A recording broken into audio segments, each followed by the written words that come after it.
আসলে আমরা বাংলাদেশে থাকলে সবসময় ক্রিকেট খেলাই, ফুটবল খেলাই বা বিভিন্ন রকমের খেলাধুলার মাঝে আসলে ব্যস্ত থাকি।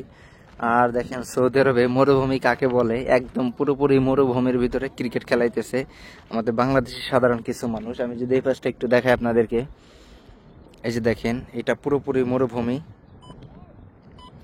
আবার যদি আমি এই পাশটাও দেখাই, একদম মরুভূমি, আর এর ভিতরেই ক্রিকেট খেলাইতেছে।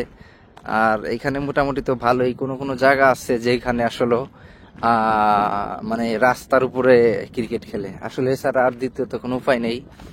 আর সেই সাথে আর একটা কথা বলে দেই, আমাকে 2-3 দিন আগে এই টায়ার নিয়ে কিছু প্রশ্ন করছিলেন, বেশ কয়েকজনে প্রশ্ন করছেন যে ভাই সৌদি আরবে কি আসলে টায়ার বিক্রি করা যায় কিনা। তা আমি আসলে আপনাদেরকে একটা কথা বলি, এই সৌদি আরবে এই সমস্ত টায়ার কিন্তু বিক্রি করা যায় না, এগুলো কিন্তু আমরা ফেলাই দেই। এগুলো মনে করেন এক ধরনের কাঁচরা বা বলদিয়া। আর বাংলাদেশে এই টায়ার দিয়ে কিন্তু অনেক রকমের কাজ করা হয়, আপনারা অনেকেই হয়তো বা জানেন। আর এইখানে দেখেন এই টায়ারগুলো কিন্তু সম্পূর্ণ টায়ারগুলো কিন্তু ফেলে দিছে।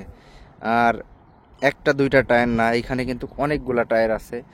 আমরা এইগুলা ওই যে ওই পাশেও আছে দেখেন, আমরা নিজেরাই এইগুলো দেখা গেছে যদি পরিত্যক্ত কোনো কাজ শেষ করে এইগুলো থাকে, এগুলো আমরা ফেলাই দেই।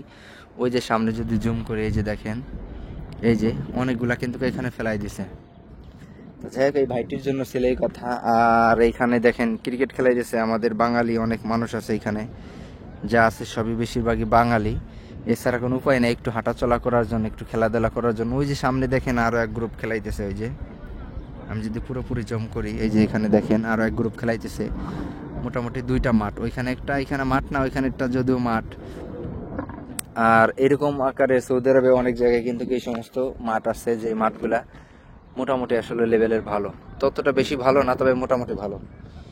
আর একটা কথা বলতেছিলাম যে দেখেন সৌদি আরবে বর্তমানে যে কত গাছগাছালি আছে বা কত গাছগাছালি যে জন্মাইছে, সেটা আমি আপনাদেরকে সরাসরি একটু দেখাই। এই যে দেখেন এই টায়ার কিন্তু ফেলাই দিছে। আর একটা জিনিস খেয়াল করবেন, সৌদি আরবের যে কোনো একটু সামান্য সমস্যা হলে কিন্তু সেগুলো চেঞ্জ করে।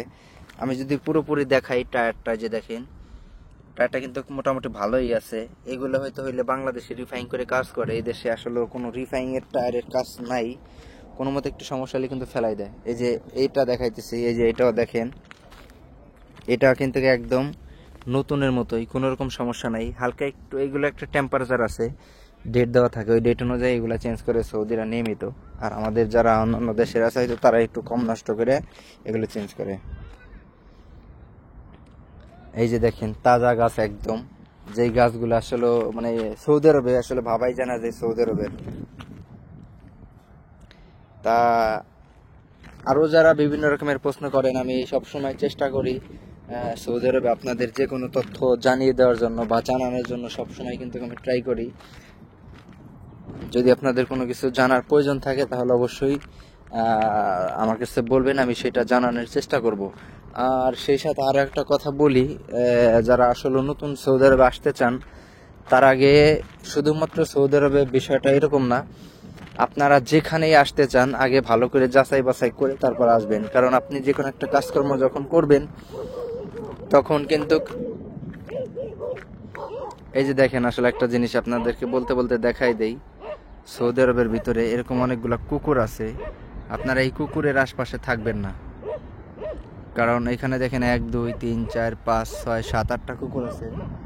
7 8টা কুকুরে মিলে যদি আপনারা হানা দেয় তাহলে আসলে আপনার কিছু করার থাকে না। 1 2 3 4 5 6 7 8টা, মাঝে মধ্যে এর চেয়ে অনেক বেশি থাকে।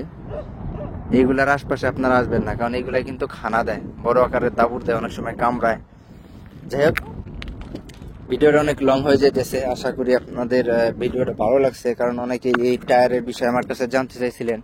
এই যে দেখেন এইখানেও কতগুলো টায়ার কিন্তু ফেলাই দিছে, এই যে এই পাশেও আছে, এই পাশে অনেকগুলো আছে। আর একটা জিনিস আপনাদেরকে বলি, যারা সৌদি আরবে থাকেন তারা কিন্তু এই টায়ারগুলা মানে আপনার বলদের যে ইয়াগুলো আছে ময়লা ফেলানের, সেইখানে কিন্তু এই টায়ারগুলো ফেলাবেন না। কারণ এইখানে কিন্তু ওই টায়ারগুলো ফেলাইলে ওইগুলোর ভিতরে যে গাড়ি আছে, এই গাড়িতে কিন্তু আসলে এগুলো উঠানো যায় না বা অনেক সমস্যা হয়। এগুলো অনেক সময় দেখা গেছে আপনি ফেলাইতে আসলে গ্রামও লাগাই দিতে পারে। এইগুলো ফেলানোর জন্য আলাদা অনেক সিস্টেম আছে। দেখা গেছে যে আপনার যেখানে এরকম মরুভূমি আছে পরিত্যক্ত, সেইখানে এগুলো ফেলাইলে কোনো সমস্যা নেই। তা যাই হোক, ভিডিওটা আর লম্বা করবো না, সবাই ভালো থাকবেন, সুস্থ থাকবেন। আর সেই সাথে আরো একটা জিনিস বলে দেই, আপনারা আমরা অনেকেই প্রশ্ন করছেন যে ভাই সৌদি আরবে আসলে এক একটা রুমের ভাড়া কত। এই যে দেখেন, আপনার যদি এই এক রুমে থাকেন, আপনারা যদি 3 জন 4 জন এক এক রুম নিয়ে থাকেন, এই একটা রুমের ভিতরে 4-5টা রুম থাকে, যদি আপনি একটা রুমের ভিতরে থাকেন এভারেজে প্রত্যেক মাসে আপনার 200 রিয়াল কিন্তু ভাড়া লাগবে মিনিমাম। কিছুটা বেশি হইতে পারে, কিছুটা কম হইতে পারে, তবে বেশি সম্ভাবনা তেমন নাই, কারণ রিয়াদের ভিতরে রুমের সিটের যে ভাড়া এটা আসলে তুলনামূলক কম অন্য অন্য যেখানে থাকে। এক একটা সিটের ভাড়া আপনার 200 টাকা প্রতি মাসে পড়ে। 200 টাকা বর্তমান বাংলাদেশি টাকা প্রায় 6000 টাকার মতো আসে। এখানে অনেকগুলা বিল্ডিং আছে, এগুলো আসলে আমাদের মতো এরকম আজনবীরা থাকে। আবার দেখা গেছে কিছু কিছু ফ্যামিলি ভিলা। আর যারা ফ্যামিলি নিয়ে থাকতে চান তাদের জন্য খরচ কিন্তু ততটা বেশি না, কারণ ফ্যামিলি নিয়ে আসলে আপনার 6 মাস হয়তো 5000 টাকা একটা রুম ভাড়া। আর 6 মাসে 5000 টাকা রুম ভাড়া কিন্তু মোটামুটি অনেক ভিআইপি রুম হয়। 5000 টাকা প্রায় 1.5 লক্ষ টাকার মতো বর্তমানে আসে। মোটামুটি অনেক ভিআইপি কিন্তু হয় 5000 টাকায়। তা এই ছিল আপাতত এখনকার মতো ভিডিও। সবাই ভালো থাকবেন, সুস্থ থাকবেন। আসসালামু আলাইকুম।